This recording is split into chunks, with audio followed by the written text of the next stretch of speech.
So hey everyone, in this video we are taking a look at VDO.Ninja statistics, so the stats page, how to access them, how to interpret them, just the basics. So let's jump into VDO.Ninja, and I'm going to create a basic push-pull link using this test video. Start, pull, and paste.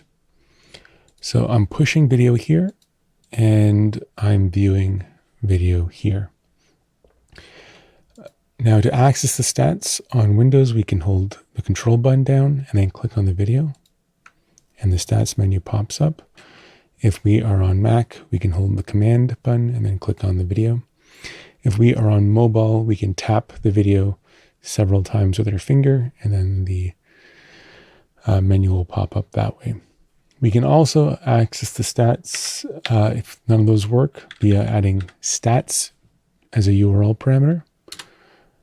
And then when we start, the stats will automatically appear. The same thing happens with the viewer side. We can hold control, click on the video we want stats for, and we can open it up. There's another way to access the stats, and that is this menu bar up here. We can click on it, and it will open up the stats as well. In this case, it will open up the stats for our publishing, not for any incoming video. The stats for the sending video is different than the stats for the viewing session, okay? So we'll see different stats here.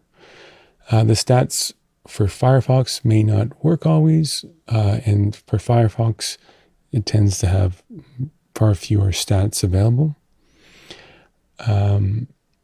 So just be aware that for the best stats, I've put most of the focus into Chromium-based browsers because there's quite a large amount of stats available with Chromium and not so much with the other browsers. Chromium-based browsers include Chrome, Edge, Opera, Brave, Electron Capture, but Firefox is its own little thing. So just be aware there. Okay, so we're looking at the sender side, and we want to, let's start off with actually shutting down the viewer. So we shut down the viewer and we end up with virtually no stats. And the reason for that is VDO.Ninja is primarily peer-to-peer based. So when you don't have a peer viewing, there's no connection. So there's very few stats to offer. If we wanted to do a server-based kind of concept, we would publish to Meshcast. So if I was publishing to Meshcast, which is a server, not quite a peer, we would get stats because we're automatically publishing to a server. Even if there's no really viewers, the server counts as a de facto sort of viewer. But let's deal with Meshcast later. So as just a viewer, we see the number of outbound connections and the number of inbound connections. And this will also be reflected in the top right once you have a connection established. The number of outbound connections represents, the number of outbound peers. Each peer viewing your video will count as a outbound connection, and each video you're viewing inbound counts as an inbound connection. If you have 7 people in a room, including yourself, you'll have perhaps 6 outbound connections and 6 inbound connections. Then we have the video setting element, and this represents the capture resolution. So although we're not publishing video to anywhere at the moment, we are capturing the video as our source stream at 1280 by 720. That does not mean the viewers will get the video at that resolution or frame rate. That just implies we're capturing it. If we go into the settings here, if we change the resolution we can see that it's reflected here because this is our capture. And it is possible in some cases to increase the resolution beyond the default resolution using the sliders. Okay. Yeah. One thing you'll notice also is the stats don't update immediately. It takes upwards of 3 seconds. And that is because it's computationally expensive to check the stats all the time. And I haven't really needed to do constant streams of updates. So VDO.Ninja generally works every 3 seconds to check the stats and to make any changes on those stats. So it could be up to 3 seconds on that front. And you can change that via a URL parameter if you want to increase the rate or slow down the rate, but it shouldn't be needed. Okay, now let's open up this tab so we have a viewer, and then continue on. There's an option called Send Keyframes to Viewers. This is kind of a legacy feature. OBS a little over a year ago now,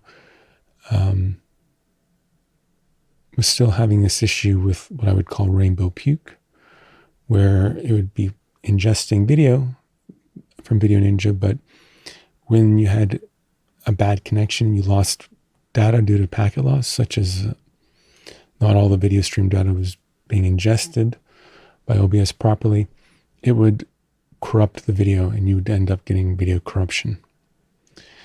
The way you solve that is you'd issue a keyframe, and that would kind of fix the picture, resync all the video, align it back to the way it should be. However, OBS wasn't doing that due to some glitch in the CEF build I think it was using, or some sort of configuration issue. That's no longer an issue. So if you're using OBS today, when it detects the picture is faulty, it will auto-correct itself and auto-request the keyframe. But in this case, you have a button available. If you want to, you can, as the sender, trigger a new keyframe. This might be useful in the case of you publishing to a server. Maybe you host an RTSP service and you are ingesting VDO.Ninja streams into your server.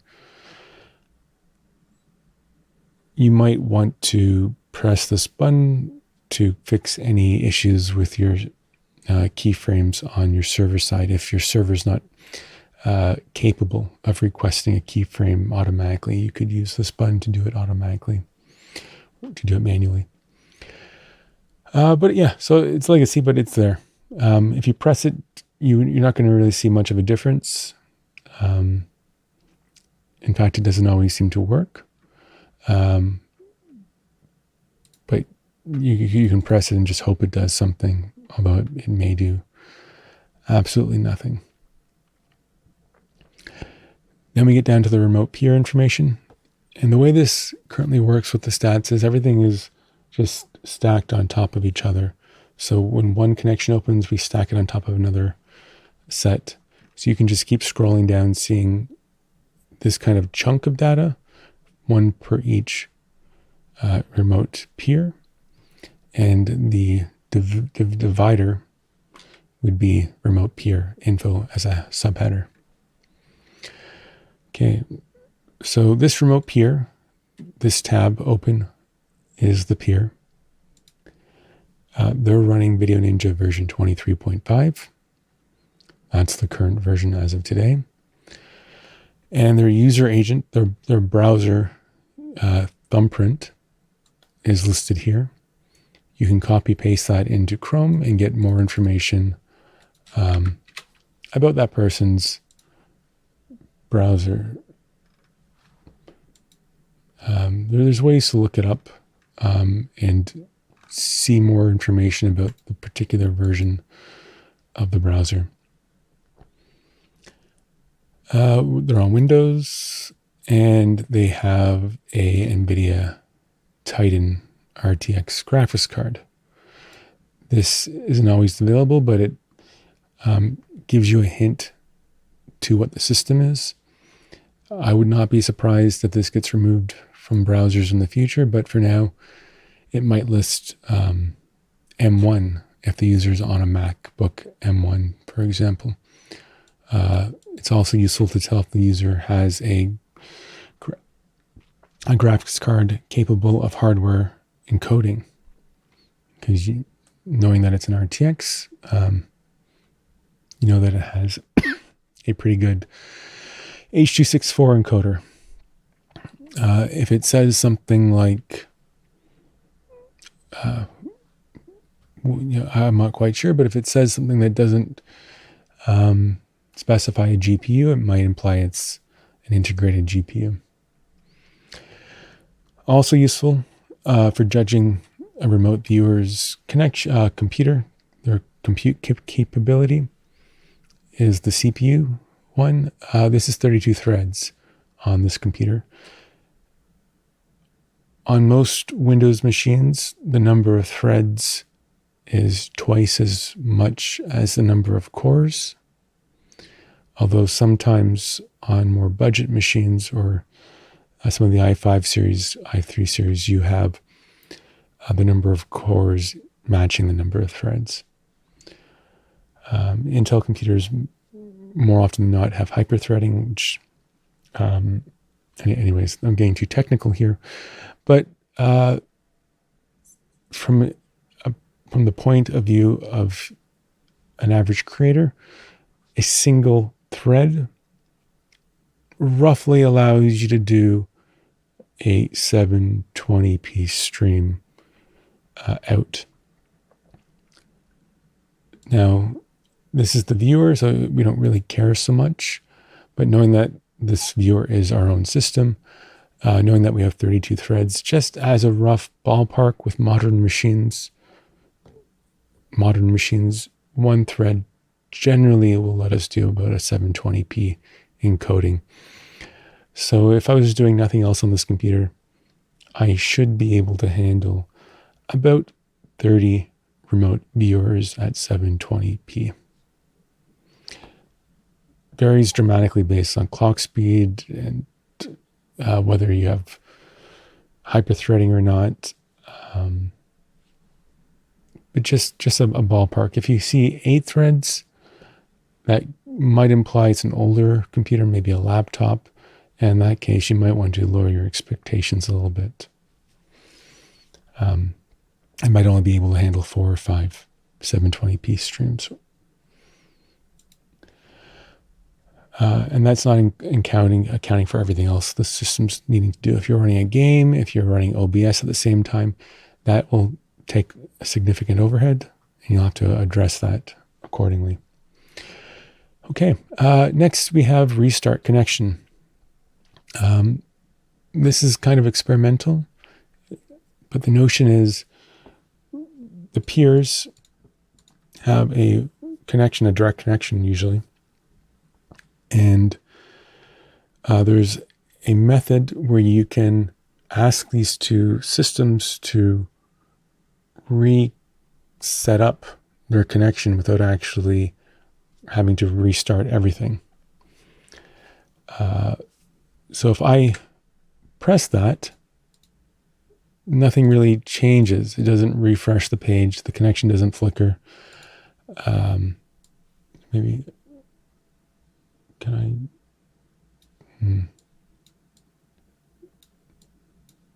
I wonder if I can do this with Windows. Anyways, I'm going to try to do side by side so you have a better time seeing what's going on. Okay. So if I press restart connection, nothing tends to happen. Okay.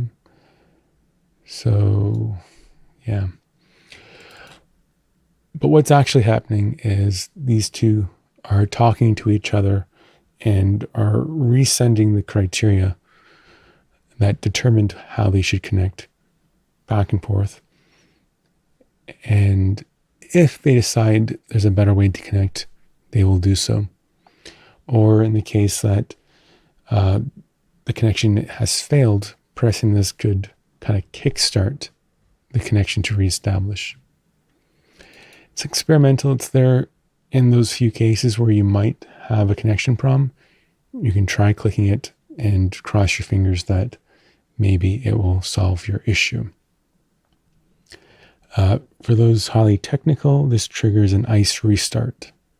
So if you want to Google what that is, all I'm doing is having the sender trigger a ICE restart. Next, we have a bunch of settings. This is a little bit of a mishmash of audio and video track information along with the connection information itself. I don't really have things broken down into submenus here. So you'll have to just bear with me a bit.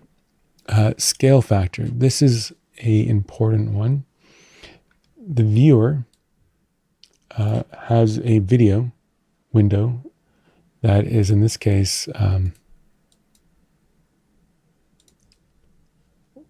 well, let's leave it like this, but let's inspect the window size. The window size is 1541 by 427. So if we go over here and we see the resolution, you notice that we're sending 427 and the height of this video is 427 as well. And so the reason for that is this browser is saying my playback window is only 427p, so 427 lines of progressive height. And so it asks the sender to only send it that resolution. Why send more resolution than what your browser can handle? Now, you might want to actually have higher resolution than downscale to give a little bit more sharpness to combat video compression. But given how VDO.Ninja is peer-to-peer, and you might have multiple viewers, I try to optimize bandwidth and CPU. So in this case, I optimize the resolution. But regardless, essentially the browser is asking, the viewer is asking for 39% of the available resolution, not the full 100%. So instead of sending 1080p, we're only getting 427p. Now we can override that by adding scale equals 100 to the viewer. And we'll see that now the viewer is asking for 100%. And this will ramp up slowly, potentially to that 1080p.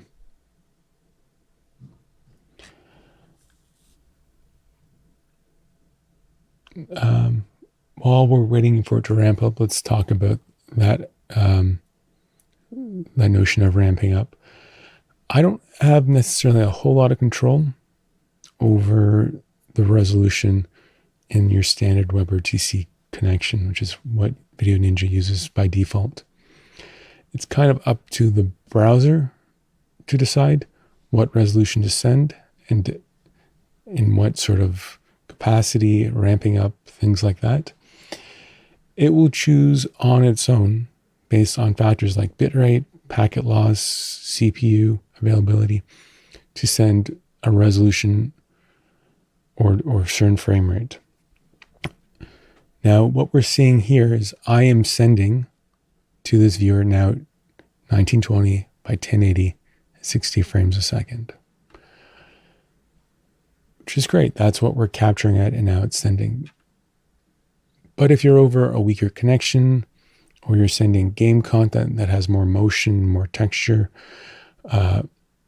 packet loss, bandwidth, there's a host of factors that can influence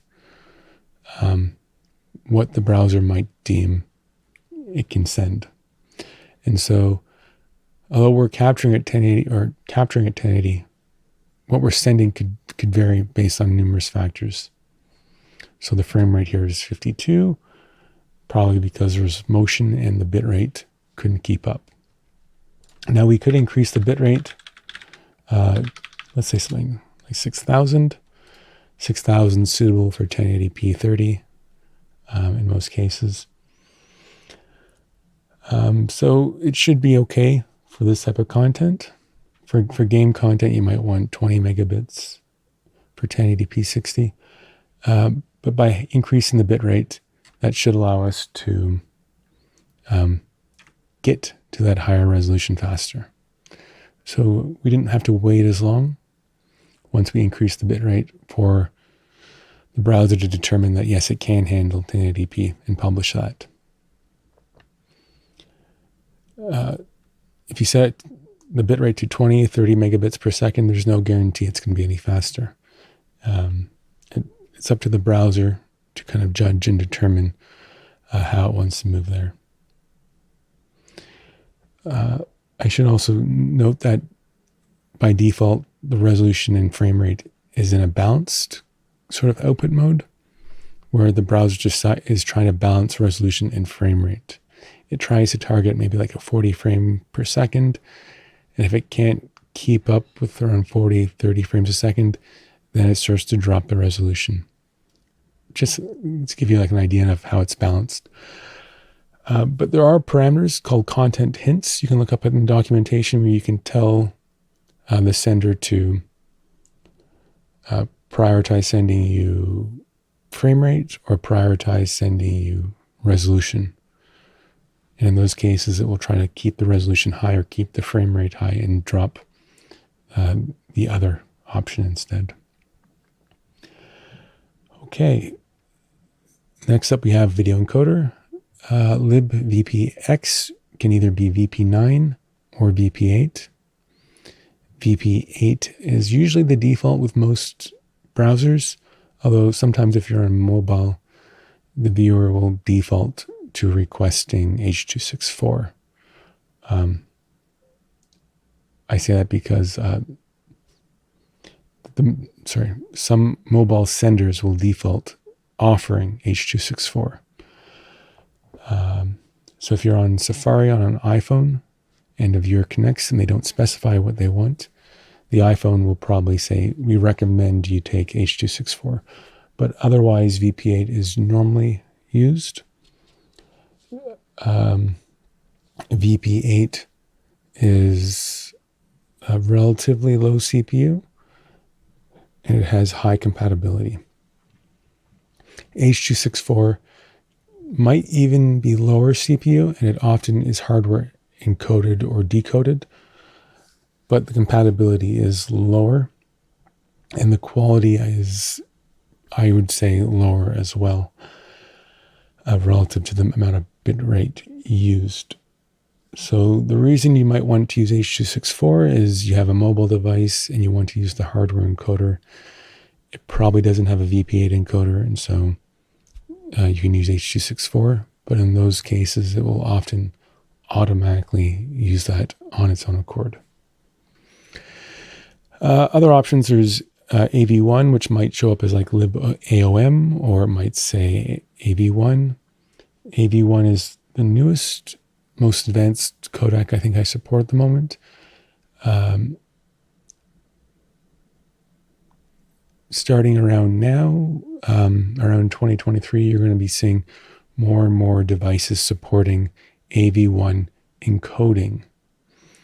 So if you are buying a new phone or buying a new laptop or a new video card, it might be wise to check to see if it supports AV1 video encoding, not just AV1 decoding, although that I would strongly recommend you have also. By supporting AV1 encoding, you have the potential of having higher quality video in the future using VDO.Ninja, but with 30% less bandwidth. And if it's hardware encoded, you won't use as much CPU power to make that possible. I think the upcoming Intel chips, Intel's comet, meteor-like. So their 14th gen chips will have AV1 encoding. If they don't already have it, they might already have it. But the Pixel 8 might have. Anyways, I'm rambling. A lot of new devices are coming out with AV1, and I would check that out. There's VP9 as well. Anyways, quality limitation reason. This next parameter coincides a lot with the resolution and bitrate. Essentially, if the browser detects there's a reason to limit the bandwidth or to limit the quality of the video, it will say either CPU or network here, usually one of those two. CPU implies your computer, your sending computer, as a publisher, just can't keep up. So if this viewer is asking for 8K video and you're on a laptop, you might say quality limitation reason is CPU. It just can't encode the video fast enough to meet that sender's request. It could also be network, and that might be packet loss, or maybe the bit rate's not high enough. In that case, the network, or generally the network, usually packet loss is the limiting factor. You'll want to find a way to improve your network connection for the browser to be willing to give you higher quality video. PLI count, this accumulates over time. This is picture loss indicator, I believe. So what that means is every single time the video stream kind of collapses on the viewer side, it can no longer ensure the video is playing as intended. So remember we talked about that rainbow puke issue, packet loss. If this sender tells if this viewer here tells the sender that it's having issues, it might send a packet loss indicator. In that case, this browser will decide if it should send a keyframe or not. Or should it lower the resolution? What should it do? The internal logic of the browser decides what to do. Generally, if you don't see PLI, you're doing good. But if you start seeing hundreds of PLI indicator values, you're probably having a very bad time. And that will often be a network issue. And so you can look into packet loss, get off Wi-Fi, maybe try to going live at different hours of the day when it's not so busy. Keyframes encoded. This is, again, related often to connection quality. If you have a pristine connection, you'll still send keyframes out. Usually when there's a major change in the picture. So if you go from static content to a completely different scene with high motion, you might send a keyframe out automatically. The browser will decide that based on the encoder. It will also happen whenever there's a network event that says, hey, we lost the picture or there's high packet loss, send a keyframe. So you generally want to have low keyframes. And if you're seeing high keyframes that you don't, that you're not manually requesting, there could be a problem. The more keyframes you send, the more stutter there might be in the video.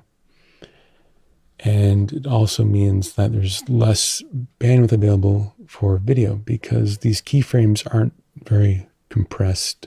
So they take up a lot of bandwidth, and sending a lot of keyframes will essentially result in slower frame rates or lower resolution. I don't think this is going to trigger a keyframe because it doesn't need it, but oh, there we go. I pressed the send keyframe button and it triggered a keyframe. So we know that's working, which is nice.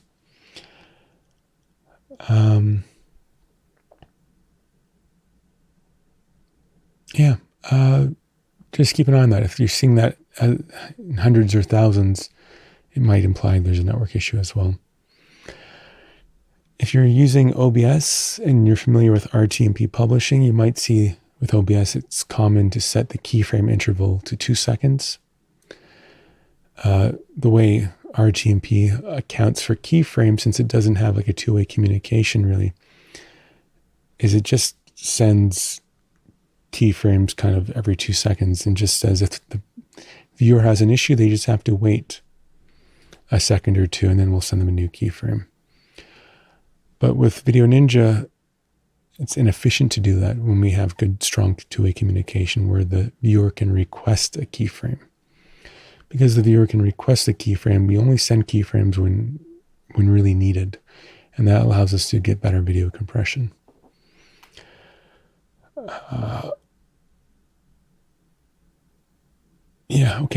Outgoing available bitrate. This is kind of a browser stat. This is not implying this is your actual upload bitrate in kilobits per second. This is what the browser knows your upload is at a minimum, let's say. And it will only be able to see a little bit beyond what it's currently sending. So it's currently sending at around 5 megabits per second. And it's saying that we can see upwards of 8 megabits per second. With this, it's going to be able to judge how much room it has to send keyframes with. It's going to be able to judge whether it can ramp up quality or not. There's no way for me to really say, I have a 30 megabit connection, here you go. This is the browser's internal logic for judging how much headroom it has based on what it's sending now and what's available. If these two numbers match, if your video bitrate and your available outgoing bitrate are pretty much the same, it could be a problem. It means you don't have much headroom. If you do have a packet loss event that needs a new keyframe, that keyframe is going to be potentially slower to be sent because it's a large amount of data that needs to kind of go through this buffer bloat, get to the viewer, and there's not enough headroom available for that unexpected moment, which could mean a longer than needed stall in the playback, so the video might skip and be more stuttery, or the quality of the video might degrade as a result. In that case, you could try lowering the bitrate and increase the amount of headroom. More headroom, arguably the smoother the video will be because it will be able to have some headroom to recover. That's just my interpretation, by the way. This is not talking from a developer point of view. I don't see what's going on in the code, but that's my recommendation is try to leave the available outgoing bitrate some headroom. Round trip time in milliseconds. So this is essentially your ping pong time, your RTT time. Well, I'm on a LAN, so it's 0 seconds. I think I can...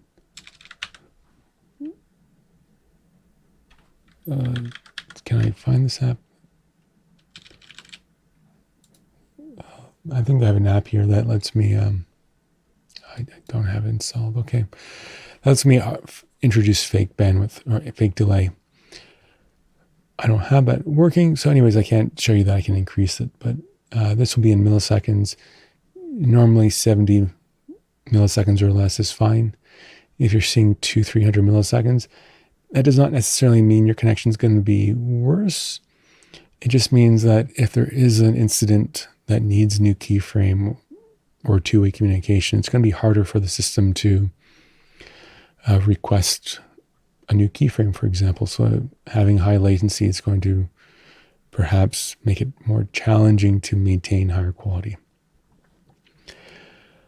Okay, the next two ones are pretty important. When we form this peer-to-peer connection between our clients, there's three basic types of connections. You might see four options here, though. The best option is called host, and that means the viewer and the sender are connected directly to each other, and there's no firewall, no NAT firewall. It's kind of like they can get a public IP address from each other, or a direct IP address. They can just talk seamlessly without issue. If you see host, it usually means that you're on the same LAN as the viewer. There's no NAT firewall, no router between you and the viewer. And that makes it kind of useful to tell if you're sending the connection through the internet or not. If it says host mode, chances are it's a direct connection bypassing the internet. The chance of you being on the internet directly without some sort of NAT firewall is unlikely. You'd have to be usually running a server these days for that to happen. So there's host mode. The second most likely option will be SRFLX. And this is a reflective candidate. Essentially what that means is if you see SRFLX, it means you're directly connected, but you're probably going through a NAT firewall, meaning that it's having to like negotiate a direct connection via some sort of router or some sort of intermediary. And you're able to get a direct connection. So that's great. So things are working great, although it probably means the connection is over the internet. The viewer is somewhere on the internet. You have a NAT firewall and everything is good. Probably going through public internet as well. Public internet isn't always great. Let's say 5%, 10% of users don't have great public internet. So, I mean, if I'm here and someone else is on the other side of the world, I'm making a direct connection between my computer and their computer. The public internet may not prioritize our connection in a way that's optimal. But the network, the internet providers in between may not prioritize our traffic because we're just two random nobodies trying to make a peer connection. But more often than not, it goes really well and there's no issue. Now, the third most common scenario, this will be relay. And that implies the connection is not direct. It means the two peers were not able to get a direct connection, either because there was like a corporate firewall, or maybe someone's on a cellular phone network and that cellular provider doesn't allow peer-to-peer connections, or maybe UDP packet types are blocked, which is how peer-to-peer works with VDO.Ninja. In those cases, the connections will fall back onto my publicly hosted servers. I have several relay servers set up. I call them turn servers, or they're called turn servers. And then the notion is these servers don't have any firewalls. They don't have any restrictions. And they act as like a common middleman to the two connections. And so if the two peers aren't able to establish a direct connection themselves, they can at least, in all likelihood, connect to the server. And the server acts as a middleman, coupling the two together. The problem there is all your data has to go through my servers. Now that data is encrypted with DTLS end-to-end encryption. So no one can see the traffic going through these servers. It's encrypted. But it does mean it's going through servers. If those servers are overloaded, it could hurt your connection. Those servers might be somewhere outside your country, so it might add some additional delay. But I try to host these servers at good data centers in good locations around the world. And I try to make it so that the peers connect to the closest, best turn server. So if you see relay there, try to figure out why you're not able to make a peer connection. Try to fix that. That would be your best bet. Although I have it set up in a way that it should not be a problem. It should be transparent. If it goes to the relay server, you should be doing just fine. And in some cases, those 5-10% times where you can make a peer connection, but the routing is really bad. Maybe you're in the US and some ISP there is throttling BitTorrent traffic, and they're, as a result, throttling all UDP traffic. Just as an example, it means that shifting from a peer-to-peer connection to the relay servers might actually improve the quality. So if you're finding that you're connecting to a remote user, but your quality is really, really bad, you can try forcing the relay servers into use, and that might trigger higher quality. So in this case, I can go here and say relay, and so now we see that the remote candidate type is relay server.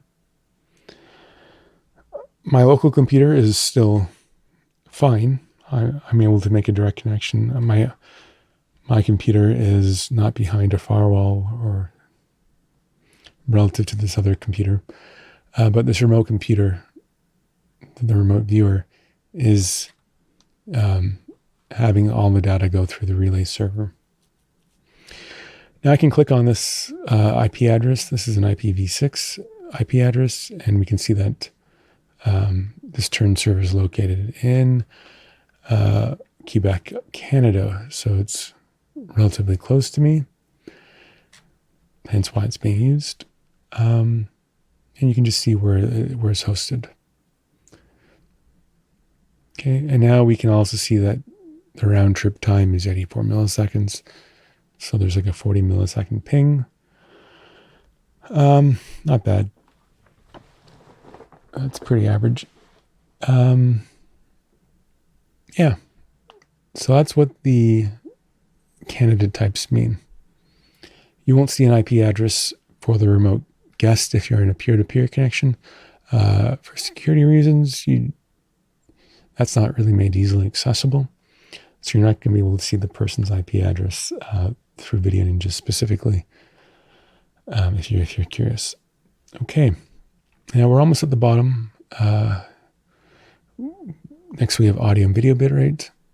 The default audio bitrate of VDO.Ninja is 32. So VDO.Ninja is going to target 32. It could be low. It's variable bitrate. And depending on your connection quality, it can also be hindered. But generally, you're going to be seeing around 15 to 30 kilobits per second for your audio. The audio is encoded by default with Opus codec, 4800 kilohertz, 4800 hertz sample rate, which is considered good quality. Although you might want to go up to 80 kilobits per second or higher if you want to do music. It's very well suited for voice by default. Then we have the video bitrate. The default video bitrate targets 2500 kilobits per second. It could be less because by default variable bitrate is on. And it will also be potentially less if there's packet loss. If the connection can't handle those higher bit rates, it might drop. In the case the video bitrate is like 3800, it's higher than the default, and you haven't manually specified it. It could be due potentially due to error correcting, let's say. So if the sending bitrate is higher than what the target encoding bitrate is, it might be because there's error correction data being included. And that would probably be caused by packet loss. So if you have packet loss, VDO.Ninja is going to try to account for that packet loss by including additional data in the stream, and that will hopefully prevent lost frames and quality degradation. Okay, nacs per second. This is essentially packet loss. The viewer will have it as packet loss. The sender will have it as nac. The sender will receive nacs from the viewer, and the viewer will send nacs to the sender based on their packet loss. So we don't know the actual packet loss as the sender, but we get told a general idea. So we're seeing in this case 12 nacs per second, and that's because we're going over the public internet to the turn server and then back. If we were on a pristine connection, or this would be 0, but 15, 20 nacs per second is quite manageable. That's not really causing a problem to the quality. But if this gets up to 30, 40, 50, 60, 100 nacs per second, there's significant issues. Now, VDO.Ninja is handling this, but bypassing the turn server, having a direct peer connection, and making sure your peer connection is solid, you could bring this down to 0.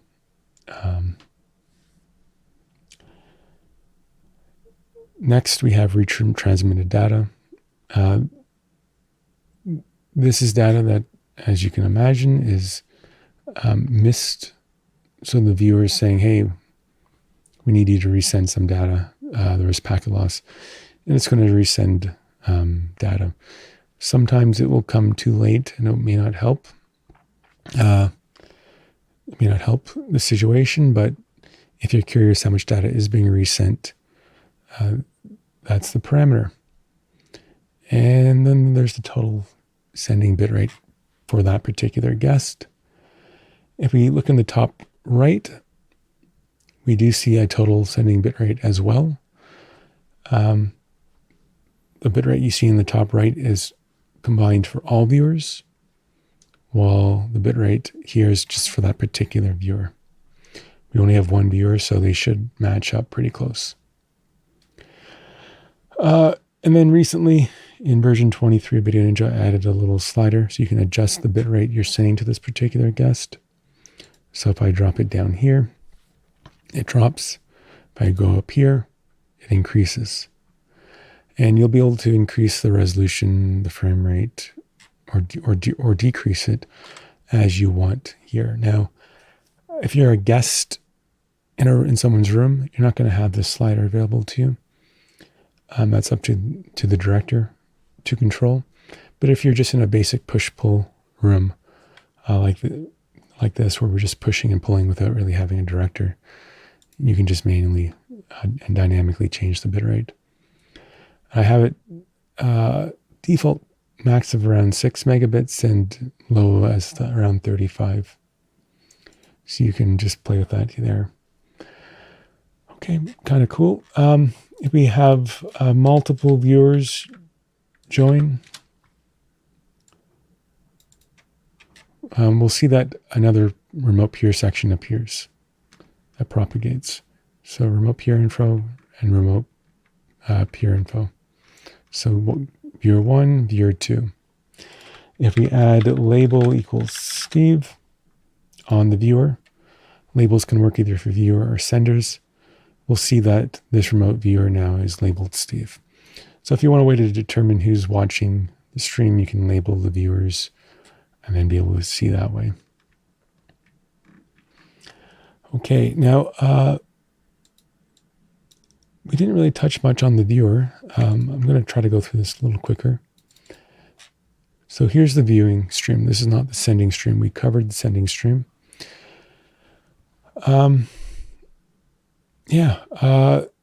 So not all this is designed to be sensible. Some of it is just there for debugging. This tells us what the capture resolution is when the connection was established. So not resolution what we're getting, but this is what the sender's resolution was when we established the connection. So they had a stream available that was 1920 by 1080 at 60 frames a second.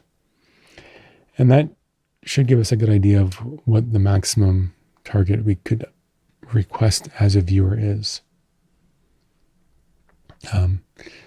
In general, by default, we try to request that unless the scaling factor limits us. Pro audio mode is off on this remote sender. So we know that it's a mono audio stream. We're not going to be able to get stereo from them. But if this was true, it means we could enable Pro audio mode ourselves and potentially get stereo audio if we wanted to. We see the sender's version 23.5 of VDO.Ninja, and we see that their web audio pipelines are intact. So we know that they have a volume meter that we could control potentially if we were maybe like a director of a room. The playback pipeline, all this other stuff. This just tells us mostly debugging information, to be honest. If you enabled no audio processing on the sender, disabling web audio, these might turn out to be false. And if you're wondering why as a director you can't control the volume of a guest, you might check this value to see if it's on or off. If it's off, it might imply you can only mute that particular guest. You may not be able to control their volume. User agent, same thing. As before, browser, system, GPU, all that information. It's a little bit important that we know the browser, so I try to actually refine that a little bit more here. So we're running Chrome version 114. And we also can see that the sender has full power and plugged in. Now that doesn't tell us whether they're on mobile or not. Plugged in could be a desktop as well. But if they were on a mobile phone and they were not plugged in, or they were on a laptop and they were not plugged in, as a viewer or as a director, you could check these stats and say, okay, plug your laptop in, or your phone's getting low in power, plug it in. If you're on a phone, you generally want to be plugged in 100% power before you go live, because if you try to connect your power after you go live, the charging of your phone will create added heat in the battery, which will compound the heat problem you already have publishing video.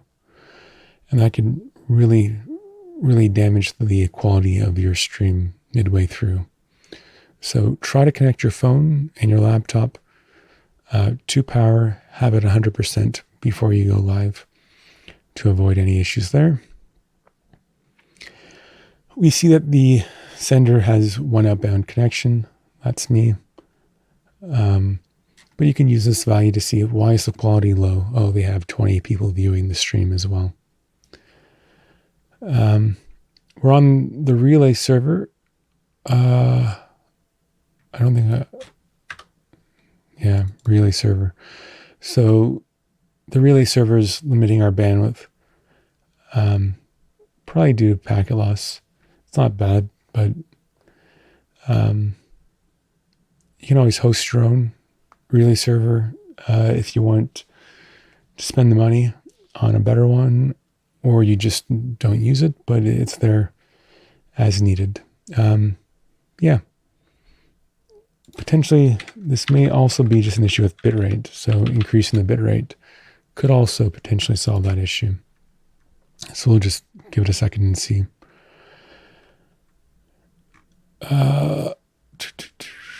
Okay. It's going to take a while that stat to show back up. Okay, anyways, we'll ignore it for now. We're on the relay server, we're UDP.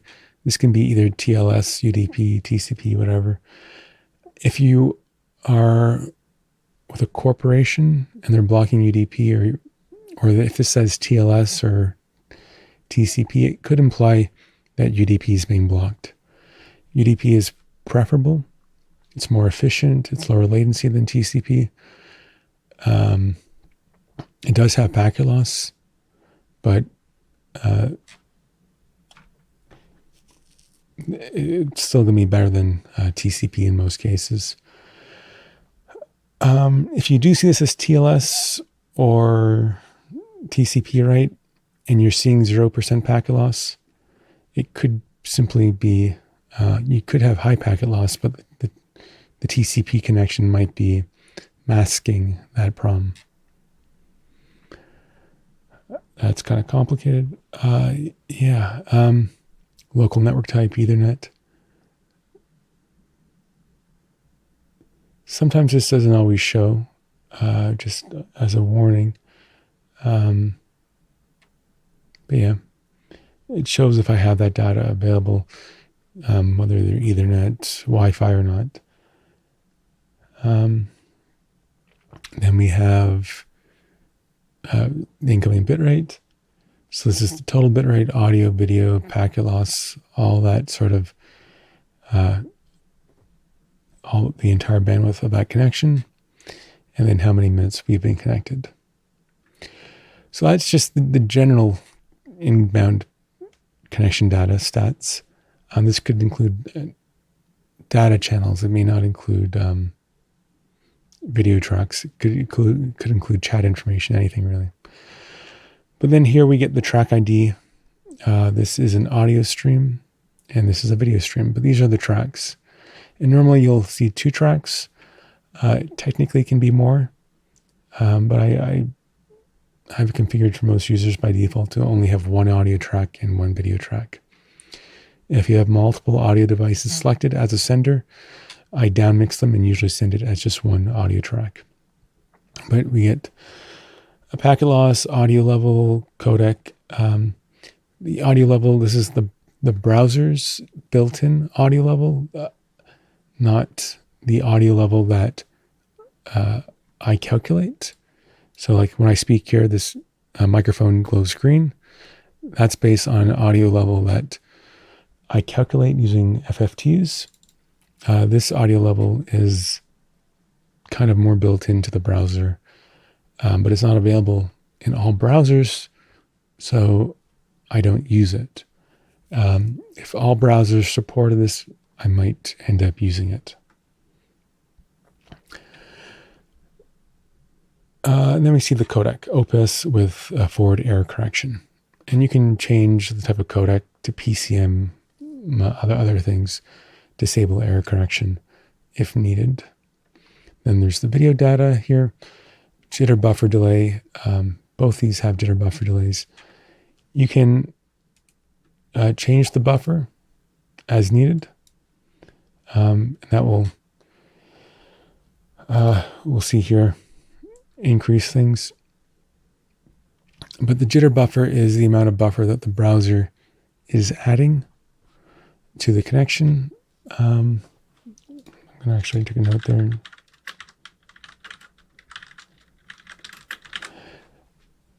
So I said I'm going to add 6 seconds of buffer roughly, and well, I think it's, yeah. And the total playout delay is now 8,860.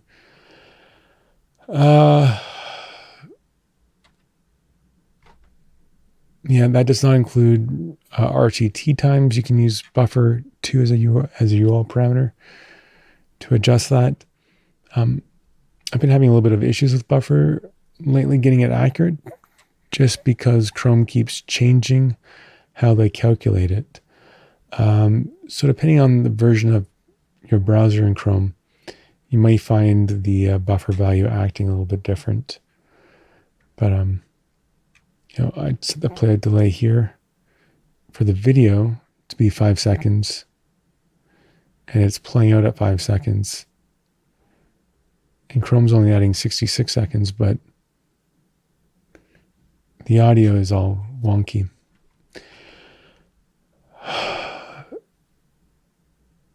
Yeah. So I'm gonna probably I'll probably look into that more because that might have changed recently. But yeah, buffer should, in theory, allow you to get better quality by waiting longer for data. So if data is missed, it can request it or wait for it, reducing the amount of packet loss, improving the quality, improving the frame rate. But it's up to the browser to make use of that. Setting it to 6 seconds of buffer should be all the buffer needed for pristine quality. But the browser may not choose to use that generous buffer we give it. So in some cases, the buffer might only be usable for adding a delay to the video. And in that case, the video delay, I try to synchronize the audio and video so it stays in sync. So if you change the video buffer, it should change the audio buffer and vice versa so it stays in sync. But there is a parameter called sync if you want to change just the audio sync. So you can add 5 seconds of buffer and then maybe change the sync in audio to be more or less as needed. All kind of complicated. Sorry.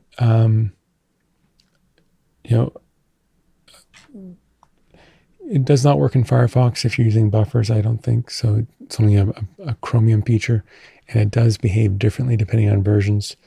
And so I'm a little bit of a whack-a-mole game trying to keep up to date with the changes they're making there. Okay, keyframes, we talked about that. Stream errors, the NAC requests. These are the number of NACs it's sending to the sender. It's based on the packet loss. But the packet loss value here is the packet loss within the last 3 seconds. It's not a cumulative, it's not an average. While the NAC count that's an accumulation. So you can kind of see how many errors have happened over time since you started the stream. And you can check packet loss out to see the current state of the connection. Resolution 1080, VP8, codec. Oh, there's some packet loss. Very, very small. Anything higher than 1 or 2% is going to be detrimental to the quality of the video. But that's very small. And we're still sending NAC requests out, but I suppose because of the error and the error handling, I don't know.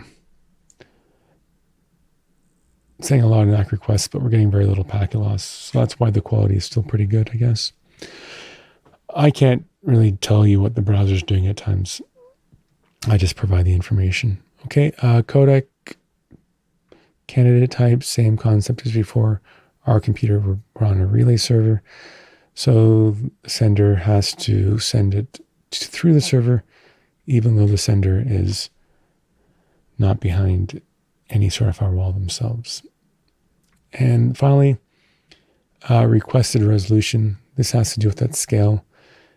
This is telling the sender what our window resolution is. It's saying this is what we're viewing in. Please fill this space with video at this resolution. And the sender will send the video stream to fill that window as best it can based on the criteria. If you add something like cover as a viewer, we're going to tell the sender that send the video at that resolution, but now we're playing it back we're cropping it down so it fits entirely. Okay. Now, before I get going, I'm going to mention a few other things just quickly. One is Meshcast. I feel like I should just talk about that quickly as well. The stats for Meshcast are not necessarily as robust as the peer-to-peer ones. But when we are publishing to the Meshcast server, we can open up the Meshcast link. So this is not a VDO.Ninja link. This is direct from the Meshcast server. There's no peer-to-peer data. So if you're publishing to Meshcast via VDO.Ninja this way, you have access to a direct view link. This viewer does not show up anywhere as a viewer, as a connection. There's no peer-to-peer connection. So that's kind of a mystery viewer, let's call it. But it's there if you need it for whatever reason. Maybe you're publishing to Meshcast in a room and you want to share your broadcast with someone outside the room. That's a way for them to see your broadcast. We're publishing at 720 to Meshcast. We're publishing with H.264. The default is Open H.264 encoded video because that's the most universal H.264 format. It plays on iOS, Firefox, Chrome, but it is CPU encoded. It's not a hardware encoded version. Quality limitation reason, all these stats you're familiar with.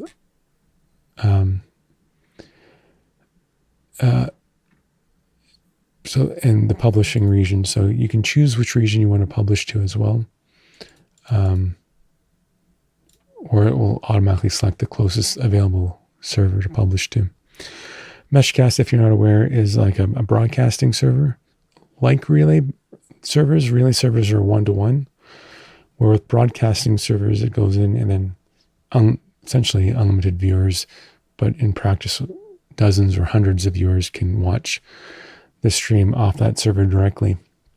And so it's not as, there's no end-to-end encryption with that video stream.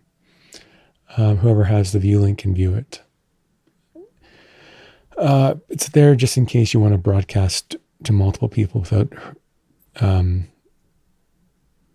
increasing your amount of bandwidth or CPU load. There if you need it.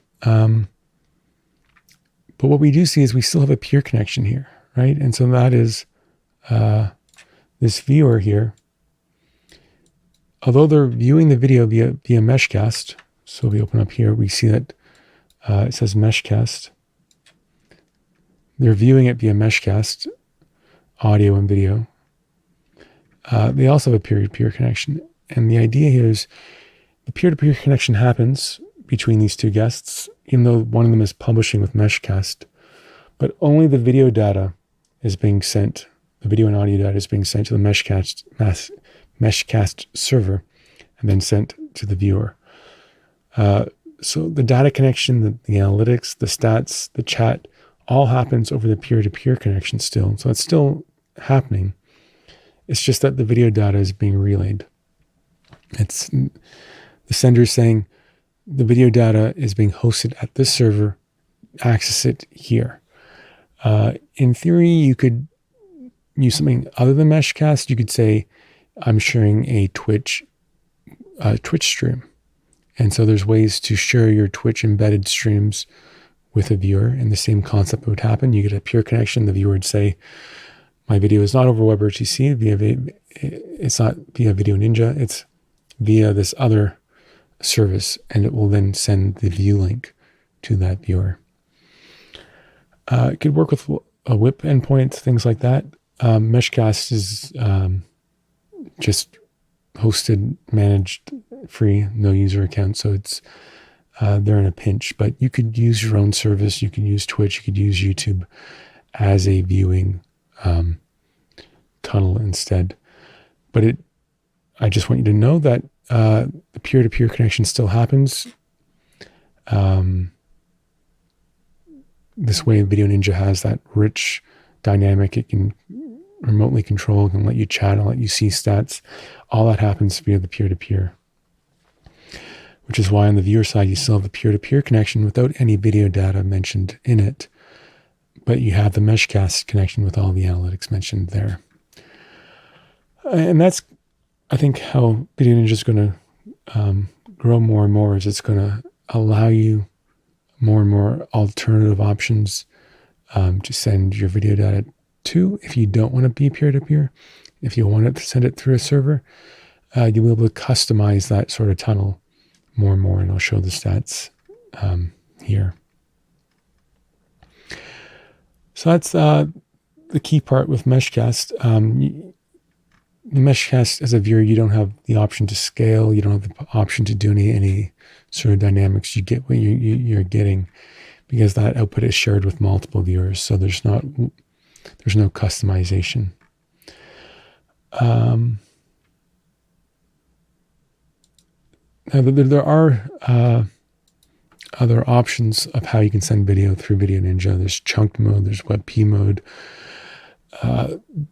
There's a lot of other options not mentioned. And so the stats for those might be lacking in comparison. But just so you know, that's there. I should probably show you one additional stat actually before I go. Something that I think is kind of useful. And that is in case you're a director. So if I create a room and I'm publishing I'm ingesting video, I want to open up a scene. Now, you can't really check the stats of a scene in OBS because you're live. You don't want these stats to show up over your live stream. And as a director, you may not have access to the sender's stats because it might be a guest.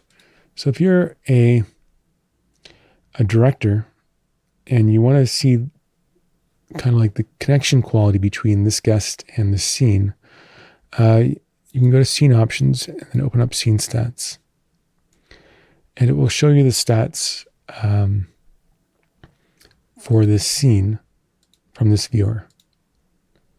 It won't show anything other than scene stats, but if we zoom in here, we can see that stats for scene 0, which is this one, it's ingesting video at 2500 kilobits per second at this resolution and this codec. And then we have this little graph. This fine line is appears at intervals of 2500 kilobits per second. So you can judge roughly how much bandwidth is being viewed.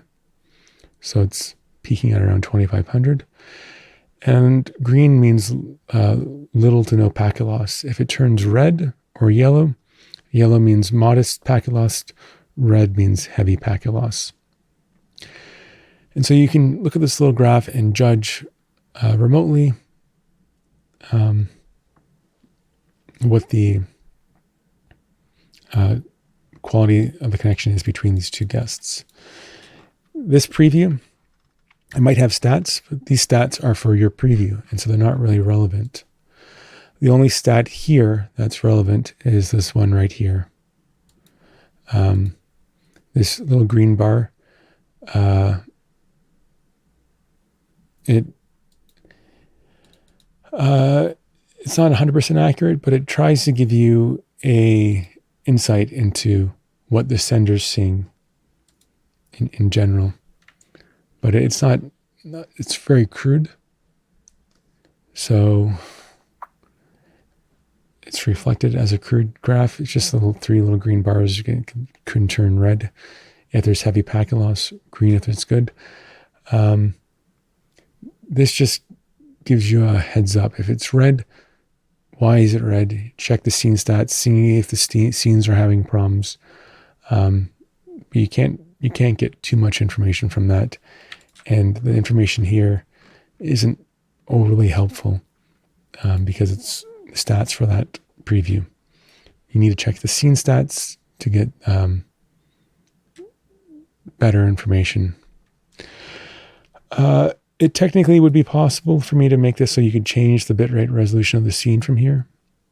Something I might do in future versions. But it hasn't really been a priority, but maybe in version 24 of VDO.Ninja, I'll make that available.